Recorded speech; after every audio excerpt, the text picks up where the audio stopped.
생명의 삶, 이제 시편 본문의 말씀을 우리가 함께 묵상하고 있습니다. 시편은 기도다, 이런 마음으로 묵상하시면 우리 기도 생활에 굉장히 유익이 있습니다. 시편 5편 같은 경우에는 탄원시로 분류되어 있습니다. 그러니까 하나님 앞에 탄식하며 올려드리는 그런 간구의 기도이자 시편이라는 말씀입니다. 1절 보시면 여호와여 나의 말에 귀를 기울이사 나의 심정을 헤아려 주소서, 이렇게 고백하고 있습니다. 하나님 앞에 마음속에 있는 심정, 여기서는 탄식 소리를 말하고 있습니다. 하나님 앞에 무거운 마음으로, 절망하는 마음으로 위기 가운데 올려드리는 그런 심정을 말씀하고 있습니다. 우리 믿음의 사람들은 우리의 마음을 알아줄 사람들을 주변에서 찾고 있습니다. 그리고 때로 그런 귀한 만남을 통해서 많은 위로도 받기도 합니다. 그러나 우리가 알아야 될 것은 우리의 심정, 우리의 마음의 깊은 곳을 정말 제일 잘 아시는 분은 하나님이시기 때문에 우리 마음이 무거울 때, 우리 마음이 고통스러워할 때, 우리에게 탄식의 소리가 있을 때에 찾아갈 분은 바로 우리 하나님이시라고 하는 것을 이 시편 5편은 우리에게 알려주고 있는 것입니다. 나의 말에 귀를 기울여 주십시오. 나의 이 탄식하는 소리를 주님 들어주십시오. 그러면서 2절에 하나님을 나의 왕이다, 나의 하나님이다, 이렇게 부르고 있습니다. 우리가 기도할 때 우리 기도의 대상이 되시는 분이 누구신지 분명히 알아야 됩니다.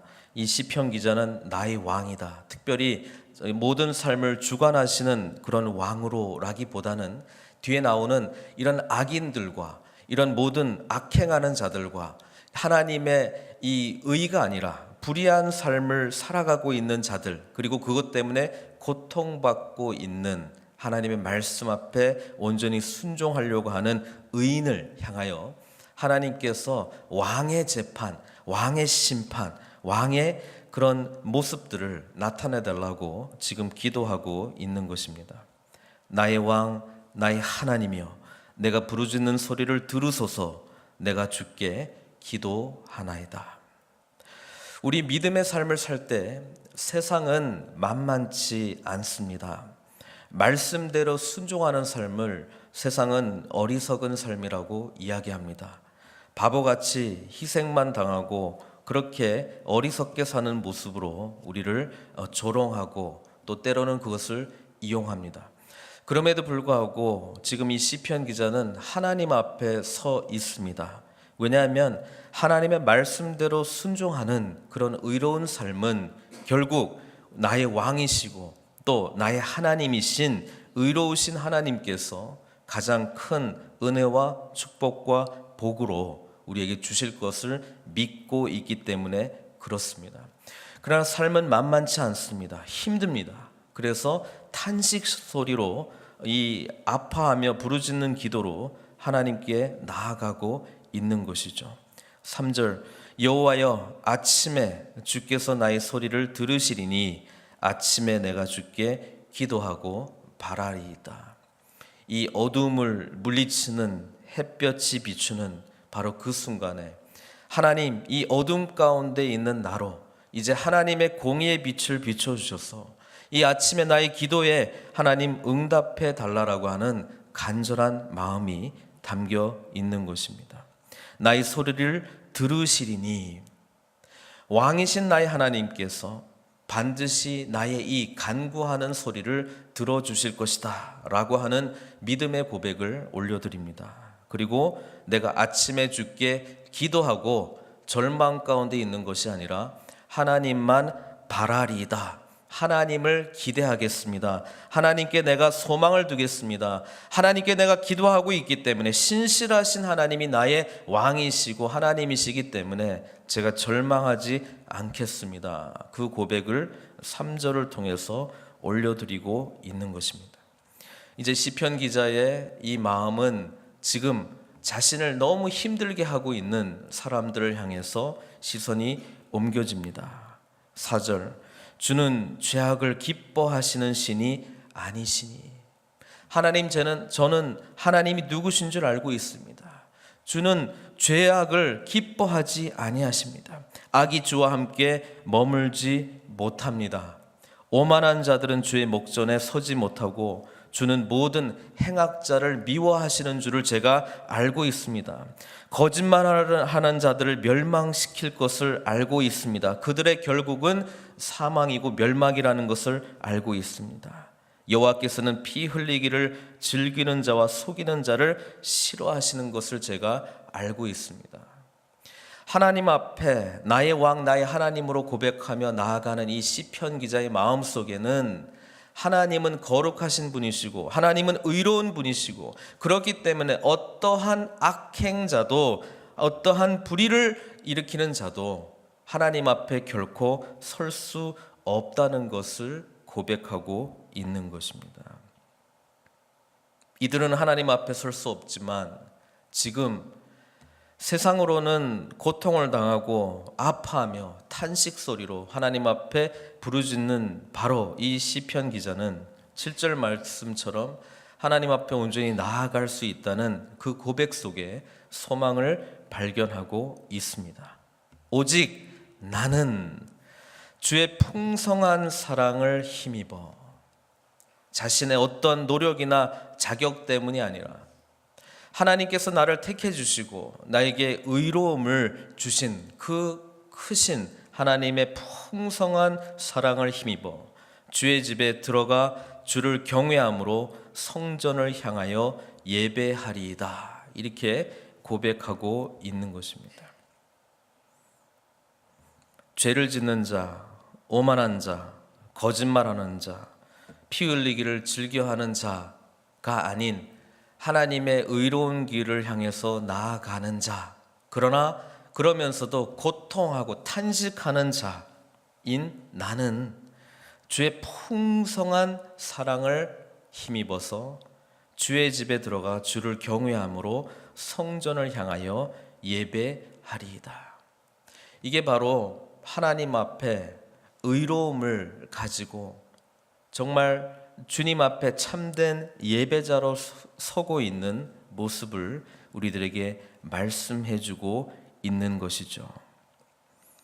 하나님 앞에 나아갈 수 있는 담대함은 주의 풍성한 사랑을 힘입었기 때문에 그렇습니다. 우리가 하나님 앞에 나아갈 수 있는 담대함은 하나님께서 먼저 우리를 사랑해 주신 그 은혜를 경험했기 때문에 그렇습니다. 그래서 고통하는 때에 바로 그 하나님을 더욱더 간절히 만나기를 소망하고, 그리고 예배자로 우뚝 설 때에 거기서 하나님께서 주시는 회복의 은혜를 경험하게 된다는 이야기죠. 8절, 여호와여 나의 원수들로 말미암아 주의 의로 나를 인도하시고, 자신에게서 의가 있는 것이 아니고 전적으로 풍성한 주의 사랑을 힘입어 하나님 앞에 예배자로 나아간 자신에게 주어지는 이 주님의 의, 그 주님의 의로 나를 인도해달라 고백하고 있습니다. 주의 길을 내 목전에 곧게 하소서. 무슨 말입니까? 탄식했던 이유는, 절망했던 이유는, 나의 심정을 토로했던 이유는 하나님의 말씀대로 하고 있는데, 주님의 뜻대로 순종하며 살아가고 있는데, 이 하나님을 대적하는 세력들로 말미암아 이런 고통을 당하고 있는 자신의 삶에 대한 아픔으로 이 기도가 시작되지 않았습니까?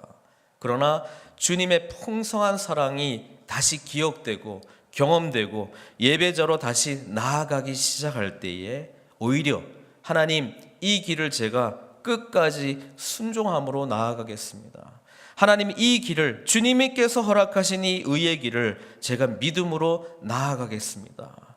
이것을 뚫고 나갈 믿음과 용기를 허락해 주시옵소서. 이렇게 기도가 아픔으로 시작됐지만 이것을 뚫고 나갈 힘을 달라고 은혜를 달라고, 지켜달라고 고백하고 있는 모습으로 변화되고 있습니다. 다시 시선은 악인들을 향해서 나아갑니다. 그러나 이전에는 나에게 고통을 주고 나를 행복하게 하지 못하는 존재들로 바라봤다면, 이제는 주님의 사랑과 은혜와 또 하나님 앞에서의 담대함을 힘입어 그들을 향하여 하나님 심판해 달라고 하는 모습으로 기도의 제목이 바뀌어져 가고 있습니다. 9절, 그들의 입에 신실함이 없습니다. 그들의 심중이 심히 악합니다. 그리고 그들의 목구멍은 열린 무덤 같습니다. 그들의 혀로는 아첨하니이다. 하나님이여, 그들을 정죄하사 자기 꾀에 빠지게 하시고 그 많은 허물로 말미암아 그들을 쫓아내소서. 그들이 주를 배역함이니이다. 자신을 향해서 고통을 던져준, 탄식하도록 만든 그 악행하는 자들을 향하여 이제는 하나님을 힘입어 승리할 것을 믿고 또 하나님께서 반드시 심판해 주실 것을 의지하며 담대하게 이렇게 심판의 고백을 올려드리고 있는 것입니다. 그러면서 지금 자신은 얼마나 복받은 자인가, 얼마나 하나님의 은혜를 받은 자인가, 얼마나 하나님의 보호하심 가운데 있는 자인가, 더 이상 탄식, 나의 심정을 헤아려 주소서, 이 고통의 소리가 아니라 이제는 하나님 안에 있기 때문에 기쁨과 즐거움과 축복으로 자신의 삶이 변화된 것을 노래하고 있습니다. 11절, 그러나 주께 피하는 모든 사람은 다 기뻐하며 주의 보호로 말미암아 영원히 기뻐 외치고. 지금 당하고 있는 이 탄식과 아픔과 고통은 일시적입니다. 하나님을 만나고 예배자로 서게 될 때에, 하나님을 바라고 그분 안에서 소망하게 될 때에 영원한 기쁨이 주어진다는 것을 고백하고 있습니다. 주의 이름을 사랑하는 자들, 그들은 주를 영원히 즐거워할 것이다, 이렇게 고백하고 있습니다. 우리 삶 가운데 기쁨과 즐거움이 넘쳐나는 것을 원하고 있지 않습니까? 행복한 삶 살고 싶지 않습니까? 이 시편을 통해서 하나님께로 돌아오라 말씀하고 있습니다. 그분을 사랑하는 자, 그분 앞에 잠잠히 그분을 온전히 바라보는 자에게 하나님께서는 영원한 기쁨과 즐거움을 허락해 주실 것이다 말씀하고 있습니다. 12절, 복으로 끝납니다. 탄식으로, 아파하는 고통의 심정으로 하나님 앞에 찾아갔던 이 시편 기자는 마지막 복의 선포로 이 시편을 마무리하고 있습니다. 여호와여, 주는 의인에게 복을 주시고 방패로 함같이 은혜로 그를 호위하시리이다. 의인은 누구입니까? 하나님을 찾아가는 자입니다. 하나님과의 바른 관계가 있는 자입니다. 하나님의 풍성한 사랑에 힘입어 예배자로 서 있는 자, 하나님의 말씀대로 순종하겠다고 결단하는 자. 세상은 그 길은 어리석은 길이라 조롱해도 묵묵히 담대함으로 끈질기게 하나님의 길을 가는 자, 그가 바로 의인인 것입니다. 그리고 그 의인에게 하나님께서 복을 주시고, 그리고 그 모든 환난과 핍박과 고통 속에서 방패와 같이 은혜로 그를 보호해 주실 것이라고 하는 고백으로 이 시편은 마무리하고 있습니다. 오늘 이 시편은 우리들의 기도가 되어야 될 줄로 믿습니다. 우리 또한 하나님의 말씀대로 순종하려고 발버둥 칠 때에 얼마나 많은 대적들로 말미암아 좌절하게 됩니까? 바로 그 사람들을 위한 시편인 것입니다. 이 시편은 우리들에게 도전합니다. 고통스러운 마음을 가지고 다른 데 가지 말고 하나님 앞에 나올 것을 말씀해주고 있습니다. 그리고 하나님의 의로움을 세상 가운데 찾을 수 없다는 것을 깨닫게 하므로 온전히 주의 사랑과 은혜에 잠겨 온전한 예배자로 서게 될 때에 바로 거기에서 이 대적들을, 이 악행한 자들을 극복할 수 있는 힘과 용기가 나온다는 것을 말씀해주고 있는 것입니다. 그런 삶을 사는 자들은 팔복에 나와 있던 것처럼 의에 줄이고 목마른 자인 것입니다. 그들에게 진정한 하나님 나라의 축복이 주어질 것이고 그들은 진정 복받은 자로 영원한 즐거움과 기쁨이 넘쳐나는 자로 하나님 앞에 서게 될 것입니다. 오늘 이 시편의 내용이 우리의 기도가 되기를 소망합니다. 하나님의 말씀대로 순종하고자 살려고 발버둥 칠 때 좌절했던 모든 것을 주님께 올려드리십시오. 주님은 다 지켜보고 계시고 반드시 우리에게 복으로 축복해 주실 것입니다. 이 세상이 끝나게 될 때에 결국에 대해서 말씀하고 있습니다. 하나님의 나라만이, 하나님의 말씀만이 우뚝 서게 될 것입니다.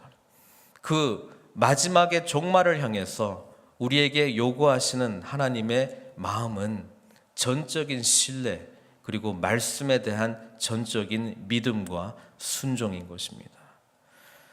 낙심하지 마시고 좌절하지 마시고 주의 길을 가십시오.